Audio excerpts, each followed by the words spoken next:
Good morning and welcome back to Empty Cloud Monastery. This morning we'll have another sutta study session. So this morning we'll be looking at a discourse from the Samyutta Nikaya.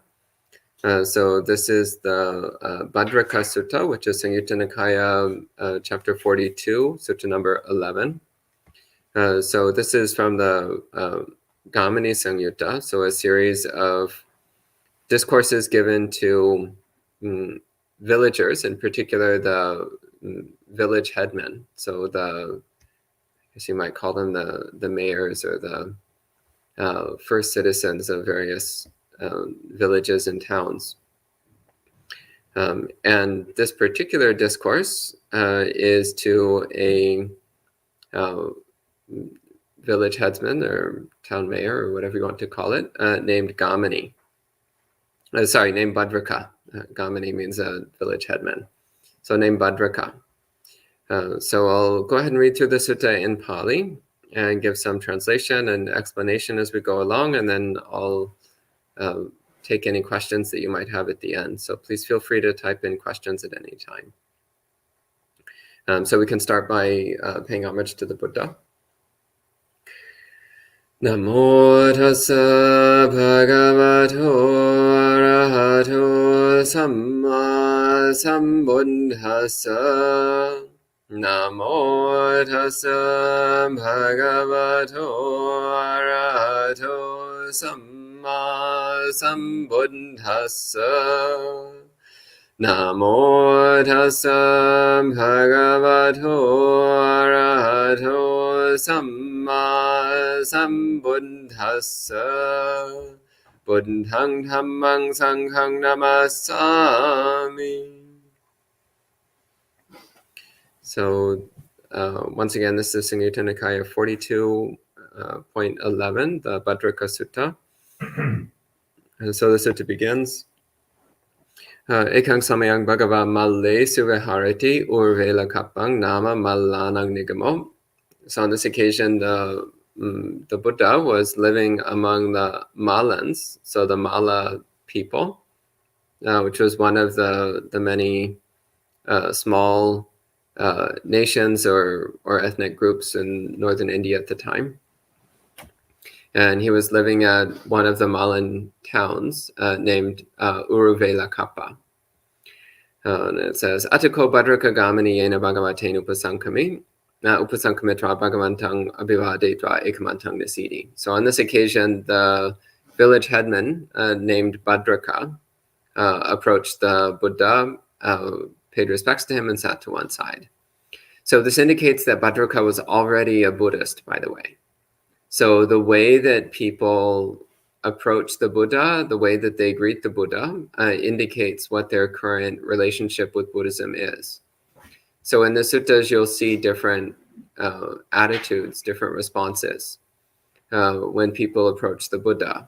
And how they approach the Buddha indicates whether they're already a faithful Buddhist follower, whether they're not Buddhist but respect the Buddha, whether they're not Buddhist but indifferent about the Buddha or uncertain about the Buddha, or whether they're not Buddhist and actually outright disrespectful or hostile towards the Buddha. So how people greet the Buddha gives you a sense as to what their relationship with Buddhism is. So in this case, Bhadraka was clearly already a Buddhist. And it says, Ekamantang nasinno ko Bhadraka gamini bhagavantang etarabocha. So while seated to one side, Bhadraka said to the Buddha, Sadhu me Bhante Bhagavad dukkasa samudayancha atangamancha dese tuti. So he says, it would be good, Bhante, if the Buddha would teach for me the origin and the disappearance of dukkha, which is great because that's basically all of Buddhism. So it's if you ever ask me for a topic for a Dhamma talk, it's the arising and ceasing of dukkha. The Buddha himself actually said elsewhere in the suttas, the Buddha said that from the time he was awakened until the time he passes away, he only ever teaches two things, dukkha and the cessation of dukkha. So asking him to teach about the arising and ceasing of dukkha is pretty easy because that's all he ever talked about anyway. And so the Buddha replies, he says, Ahanche te gamani, atitamadanang arabadukasa smudyancha antangamancha de seyang. So he says, villager, if I teach to you regarding the arising and ceasing of dukkha in the past. So atitama danang means so past, and things that have happened in the past. It says, Eva mahosi atitama dananti. If I say to you, it was like this in the past. He says, Tatra te siya kanka siya vimati. He says, then regarding that, you might have some doubt. You might have some skepticism. And similarly, he says, Ahang che te gamani, anagata madhanang arabadukasa samudyancha adhangamancha de seyang, evang bhavisati anagata madhananti, tatrapi te siya kanka siya vimati. And he says, similarly, if I tell you about the arising and ceasing of dukkha in the future, saying this is what it will be like in the future, then there you might also have some doubt, some skepticism. And then he says, Apichahang gamani idheva nisinno eteva te nisinasa dukkasa samudyancha adhangamancha de sami.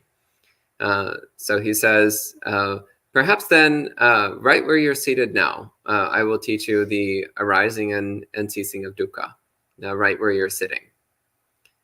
So I find the Buddha's introduction here kind of cute. He's like, I could tell you how dukkha has arisen and ceased in the past, but you might be doubtful about that. I could tell you how it's going to work in the future, but you might be doubtful about that too. And he says, so instead I'm going to teach you about the arising and ceasing of dukkha right here where you're sitting. In other words, the Buddha is saying, I'm going to teach you how to see for yourself the arising and ceasing of dukkha in the present moment. So in your own direct, immediate, present moment experience. And he says, Tangsunahi sadhukang manasikarohi bhasisamiti. So he says, listen to this and carefully pay attention, I will speak. And this is actually a significant statement. So the Buddha would often give a little clue, like, I'm about to say something really important, which you would think whenever the Buddha's talking, you would realize he's saying something important. But every now and then the Buddha gives a little heads up. He's like, hey, pay attention. This is the important part. You need to catch this. And especially when people would actively memorize the Buddha's teachings as they were being given. This would have been a clue to the audience, like, pay really close attention. This is the part that you need to be memorizing. And so Bhadraka replies, it says, Evang Bhante Tiko Bhadraka Gamani Bhagavato Pachasosi. So Bhadraka replied, yes, Bhante.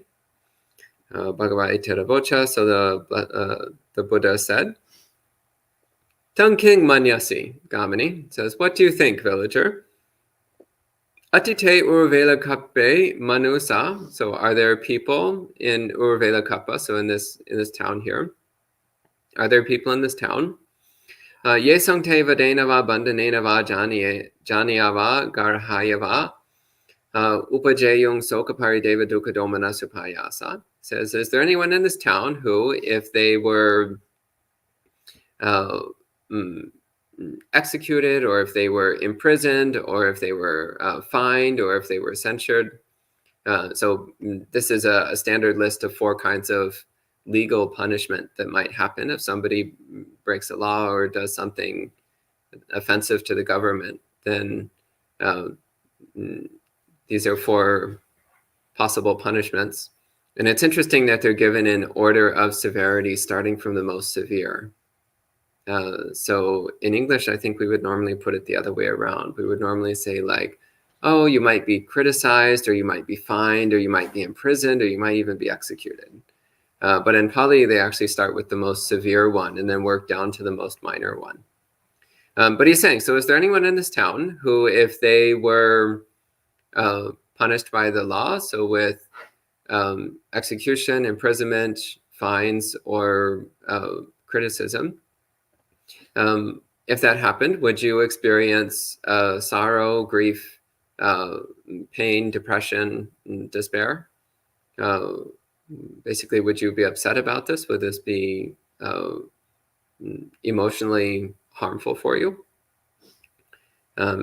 And he replies, Atime Bhante Urvela Kape Manusya, etc. So he says, yes, there are people in this town for if they were punished by the government, that I would have this kind of negative response, this sorrow, this anguish, this grief, this depression.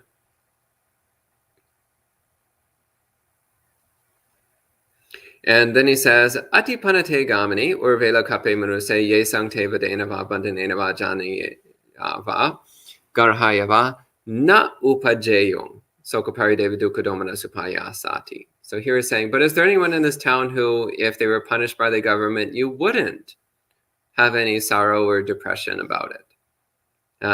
And again, he replies, yes, there are such people. So clearly he didn't care about everyone in his town. There were some of them who he apparently wouldn't be bothered at all if they get put in jail or fined or executed or whatever. So this is all very relatable. I'm sure we all have similar things. There's some people we care about more than others. Some of them, if they get in trouble with the law, we're just like, oh, no, please, no. And somebody else, we're like, yeah, that one definitely deserved to go to jail. The sooner the better, the longer the better. So then the Buddha asks Bhadraka, he says, Konuko gamani hetu. So what's the cause? What's the reason? Ko pacheo. What's the condition? Yenate ekachanang urvela kapyanang manusanang. When regarding some of the people in this town, Vadenava bandanenava janiava garhayava upajayang sokapari deva dukadomana supayasa. So why is it that regarding some of the people in this town, if they were punished by the law, you would have grief and depression? And he says, Yesang me bante urvela kapyanang manusanang. So regarding some of the people in this town, if they were punished by the government, he would have sorrow and depression. He says, regarding some of these people, atti me tesu chanda raga. So regarding those people, I still have chanda raga. So chanda has the meaning of interest or desire or enthusiasm. And raga has the meaning of passion. So he says, there's still some people in this town who I have some interest in, some passion for, some desire related to them, some kind of personal attachment to them. And those are the ones who, if they were punished by the law, that he would be upset. And he says, on the other hand, the ones who he would not be upset if they're punished by the law, he says, nati me tesu chanda raga. He says, those are the ones who I don't have any personal attachment towards.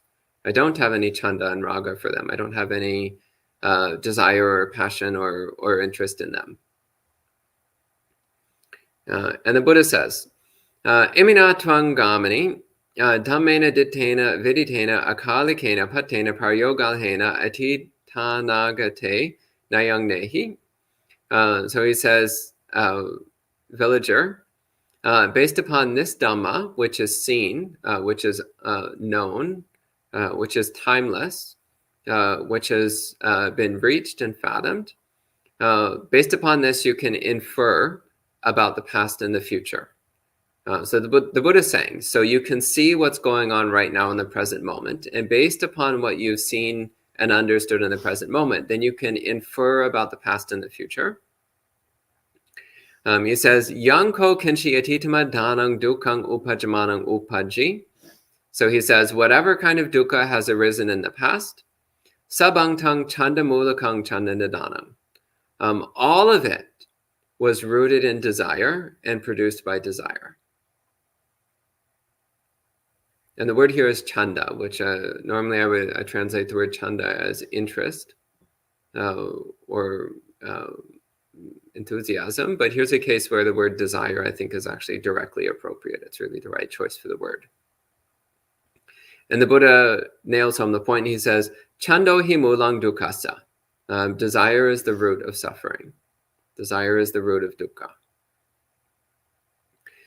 And similarly about the future, he says, Yampi hi kenshi anagatama danang dukkang upajamanang upajisati So whatever kind of dukkha will arise in the future, sabang tang chandamulakang chandanadana.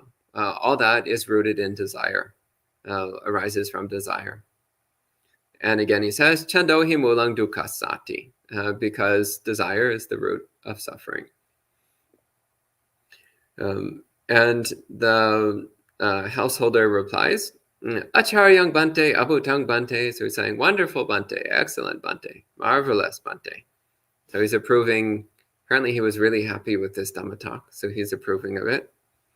I think some people actually would have gotten really pissed off with this Dhamma talk. So kudos to Bhadraka for being excited about it. It says, Yava Subhasi Tong Chidang Bhante Bhagavata. He says, this was so well spoken by the Buddha. Yang Kinchi Dukang Upajamanang Upajati Sabang Tang Chandamulakang Chandadanang Chandohi Mulang Dukasati. Says, this was so well spoken by the Buddha. Whatever dukkha arises, all of it is rooted in desire, originates from desire, and desire is the root of all dukkha. So reiterating the Buddha's basic point here. And then he speaks a bit about his own life. So then Bhadraka, the villager, says, Atime Bhante Chiravasi Nama Kumaro Bahi Avasate Pativasati. So he says, Bhante, so I have there's a boy named Chiravasi who lives outside of my house.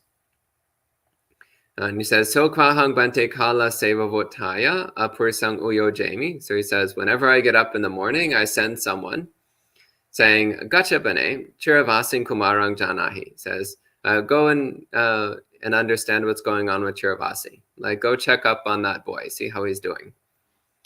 And he says, Yavaki vancha Bhante, so purso na gachati, tasame ho teva anya tatang. Maheva Chiravasisa Kumarasa Kinchi Abada Yatati. And he says, as long as that man still hasn't come back to report to me, I'm constantly worrying. I hope this boy isn't sick. So he doesn't really clearly explain what his relationship with this person is, but apparently he has this friend who he's very deeply concerned about.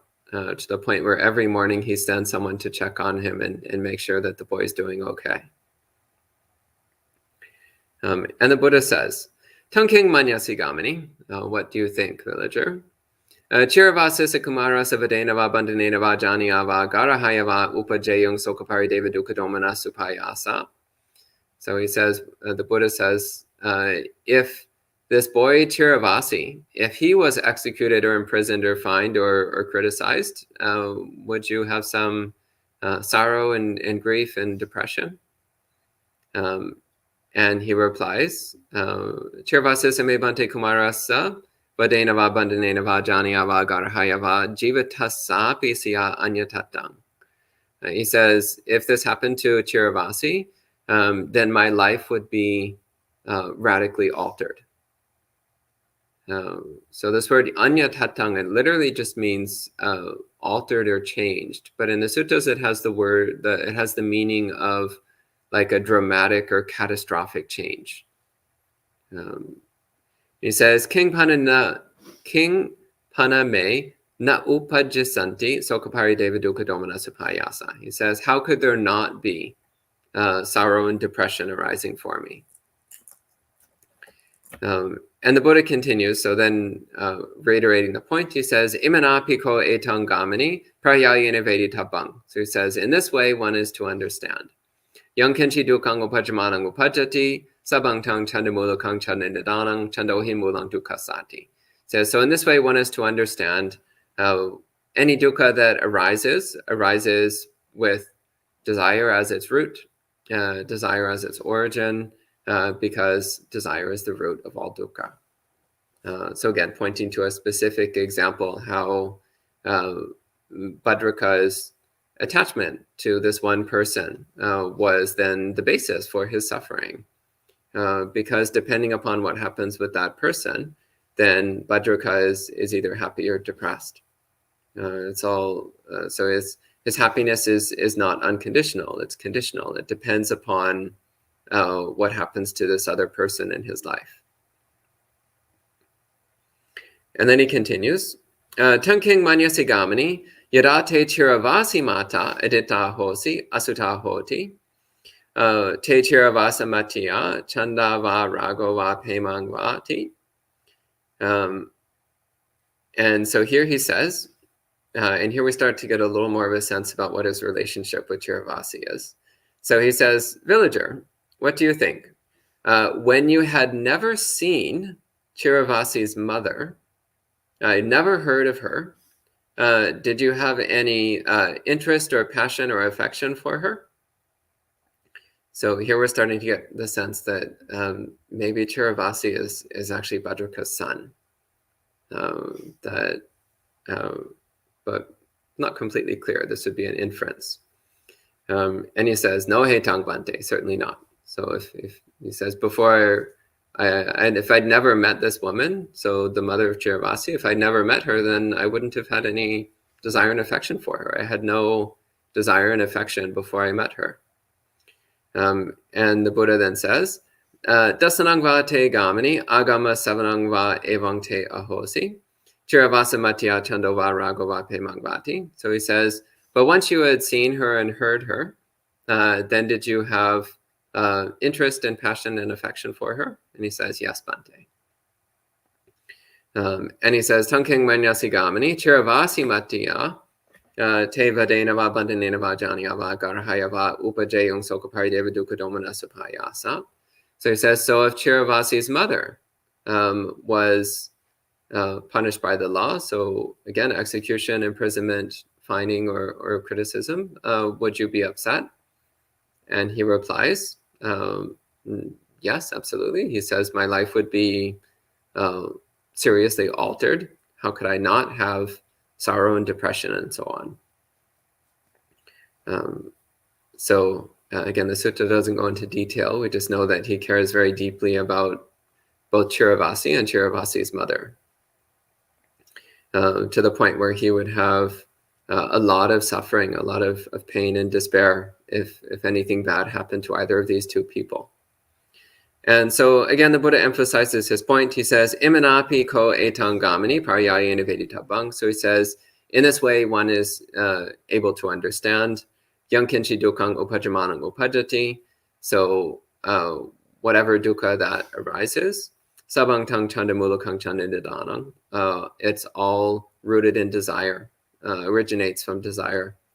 Chandohi mulang dukkassa, because desire is the root of suffering. So that's the end of the sutta. So at this time we can go ahead and pay respects to the sutta with 3 sadhus. Sadhu, sadhu, sadhu. So this is a sutta which it's emphasizing a point which it's actually quite similar to the Piyajataka Sutta. So the Piyajataka Sutta is has a similar theme, which is a theme about how our affection and attachment to other people is the source of our suffering. And the Piyajataka Sutta is actually even more intense in its messaging, because it's about somebody who if I recall correctly, their child had just died. And they were very upset, and they came to the Buddha, and the Buddha was like, well, of course, suffering arises from your affection. And the person was not happy with this answer at all. And went off and found some gamblers and asked what the gamblers thought. And the gamblers were like, no, happiness arises from affection. And the guy was like, okay, I'm going to believe the gamblers on this one. So that was a case where the Buddha gave a similar message, but it was not quite so well received. Whereas Bhadraka here, on the other hand, being a good, wise Buddhist follower, he understood the Buddha's message. How the Buddha was saying that, yeah, of course, it's natural that there's some people in the town who you care about more than others, but your desire and affection for those people is a source of suffering. It's a source of pain. Because anything that happens to those people, because of your attachment to their condition, because of your dependence upon something that's ultimately out of your control, then you're creating the conditions for suffering to arise in your mind. And also, I find it useful here, his point. He's like, so referring to Chiravasi's mother, he's saying, before you had ever seen her or heard of her, then if something had happened to her, you wouldn't have been the least bit bothered. But after you met her and you developed this attachment and affection, now if something happens, then you're going to be very, very disturbed, very upset. So again, the Buddha is emphasizing here how the problem is our desire and attachment. Our desire and attachment to, in this case, particular people, then creates the conditions for suffering to arise in the mind. Now, what does need to be emphasized here, though, is that the Buddha is not encouraging heartless apathy. That's actually not his point here. So one of the basic characteristics of a Buddha is limitless compassion. And throughout the suttas, the Buddha is constantly teaching the importance of practicing metta, karuna, so loving kindness, compassion, the importance of doing what we can to help other people, doing what we can to avoid harming other people. So really actively cultivating a sense of genuine caring and consideration for other sentient beings. So this is a central critical part of Buddhist practice. But the Buddha also taught that ultimately every being is the inheritors of their own karma, which means that however much we want other people to be happy and safe and so on, we actually can't guarantee it. And ultimately, no matter what we want for other people, then they will experience their own karma, which is outside of our control. So we care about others and we try to help others and we try to do what we can to be of benefit to others. But we also always need to keep in mind that ultimately we cannot guarantee the happiness and safety of anybody else. So cultivating equanimity as the balancing point. And the reason for that is so that we don't get swept away with sorrow and depression and despair when bad things happen to the people that we care about, because that's something which is outside of our control. So the bad things happening to them is not something that we can control. But what we can control is the dukkha that arises in our own mind. We can prevent the arising of that dukkha in our own mind. And the way he's pointing to this once again is that ultimately desire is the root of our suffering. So it's our desire and attachment in relationship to people that determines whether or not we suffer when things happen to them. So that's a brief summary of this sutta. So relatively straightforward discourse. So at this time, if there's any questions, I'll be happy to take some questions on the sutta. So hello to the people joining in online. So hello to Tate, John, Jay, Kumu, Jayanta, Manal, Poonam, Niranjan, Tu Wen, and Yankee. Good to see you joining in. And I don't see any questions online. Are there any questions from the residents here? Anything? Drew, go ahead. Can you talk a little bit about the relationship between this sutta? There's three other prominent ones in the Dukkha.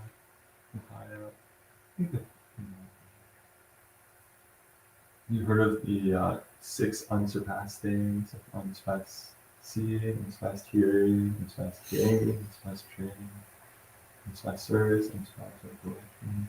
Mm-hmm. The unsurpassed gain. What is it? Here, sowing gains, a life, song wealth, the various goods. There is that gain of do not deny. It's low common, does not lead to disenchantment of dispassion.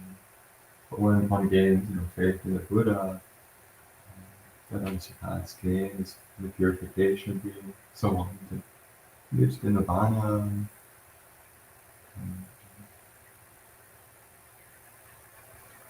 The other one. What's your question? If you would just talk about the relationship between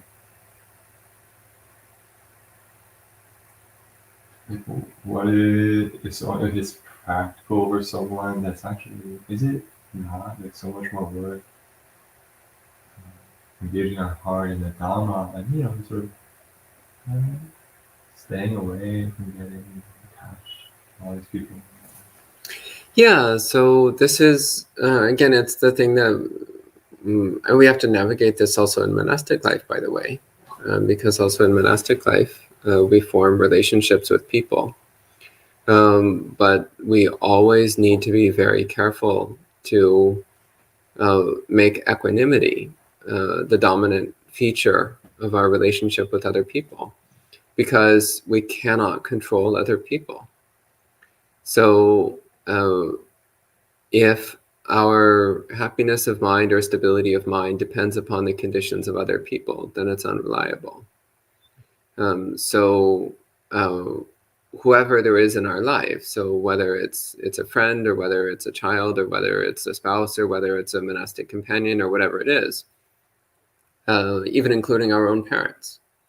So whoever is in our life, we always need to remember that at any time this person might change. They might get really sick, or they might start dying, or they might go to jail, or they might become really nasty towards us, or they might disappear from our lives, or anything might happen.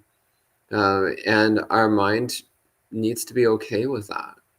So not taking for granted the condition that things are currently in.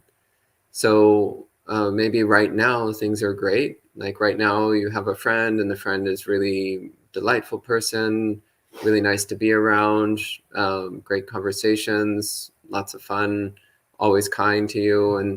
And yeah, that's not necessarily always going to be that way.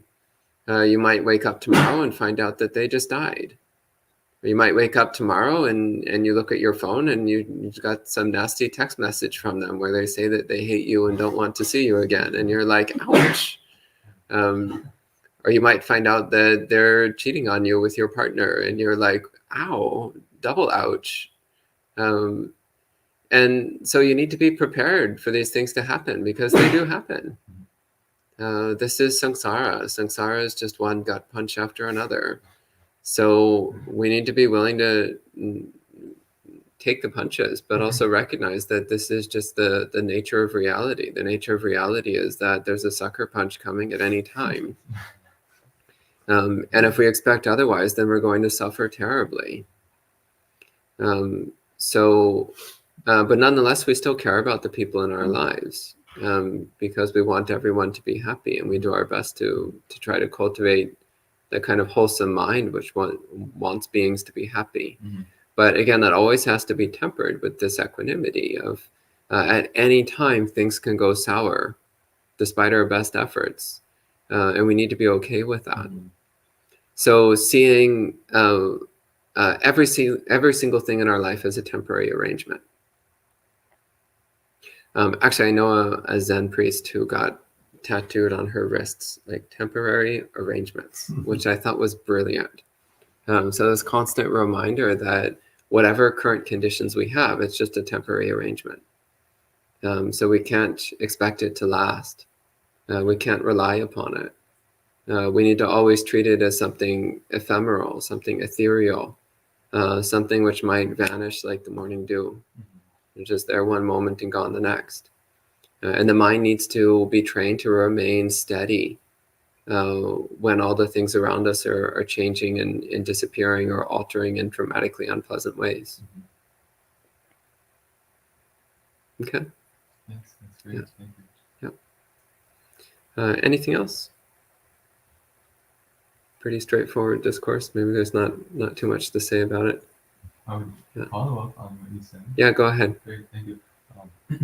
So if it's like practical for someone and they have a fairly strong value, but they have a good practice, they might run into this conflict of attitudes. People in the world might be like, "Oh, you're so quiet, and you don't really like to hang out with your family, and you don't have tons of friends.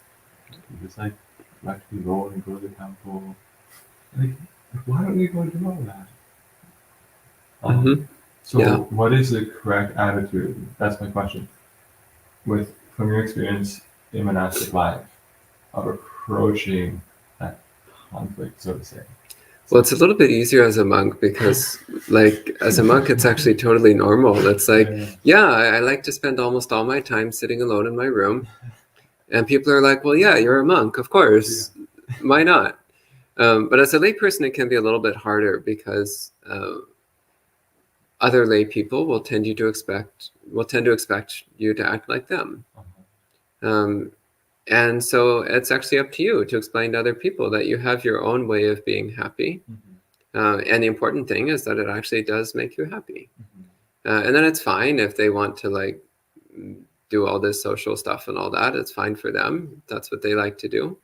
But if that's something which you prefer to spend a bit more time in quiet time, solitude, you prefer to spend more time doing your own personal contemplation practices, then that's fine.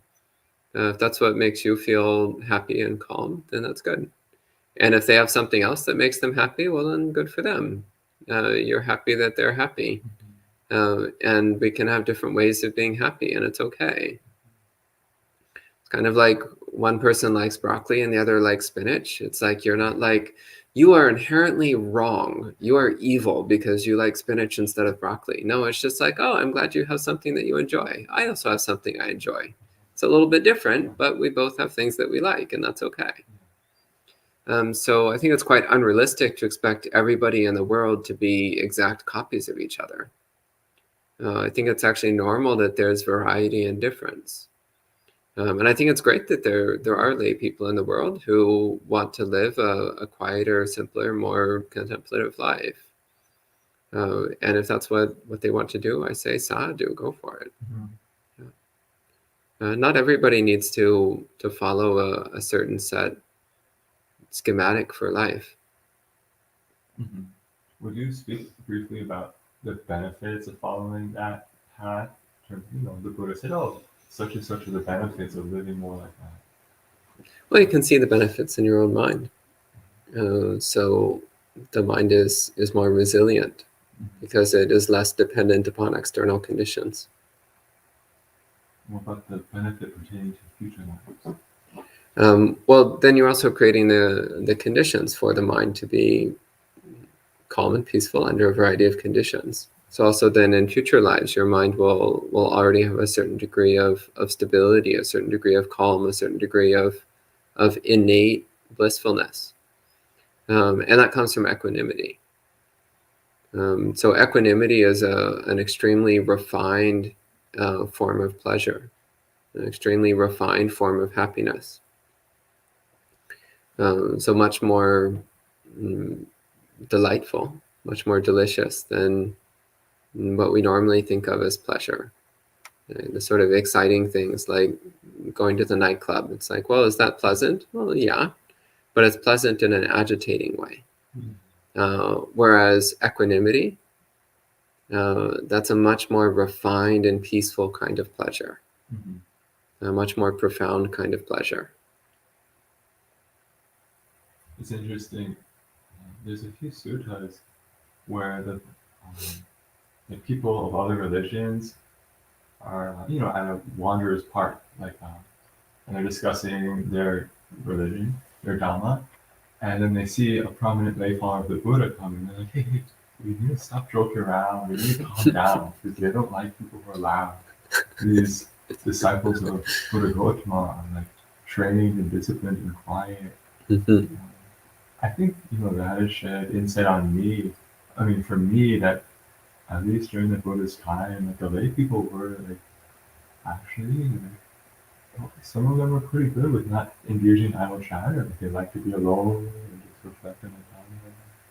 Yeah. Do you have any recent word like that? Yeah, well, I mean, as you say, there's a few places in the suttas where it talks about quite advanced lay practitioners who, even lay practitioners who had attained the first 3 stages of awakening, or lay practitioners who had very strong meditation practice or very thorough knowledge of the Dhamma. There certainly were a fair number of quite advanced lay practitioners at the time of the Buddha. And some of them who were quite famous quite well known, quite influential. Yeah, and I don't really have much else to say on it. But it is pointing to the fact that, yeah, if as a layperson, if one commits to the Dhamma, you can still practice quite well and make quite a bit of progress. So of course, the monastic form is for those who really want to commit 100%. But as a layperson, you can still be quite committed and make quite significant progress. Yeah. Okay, so maybe that's enough for the morning, so we can go ahead and end the session at this time. Handamayam Dhammagadaya Sadhukaram Dadamase Sadhu, sadhu.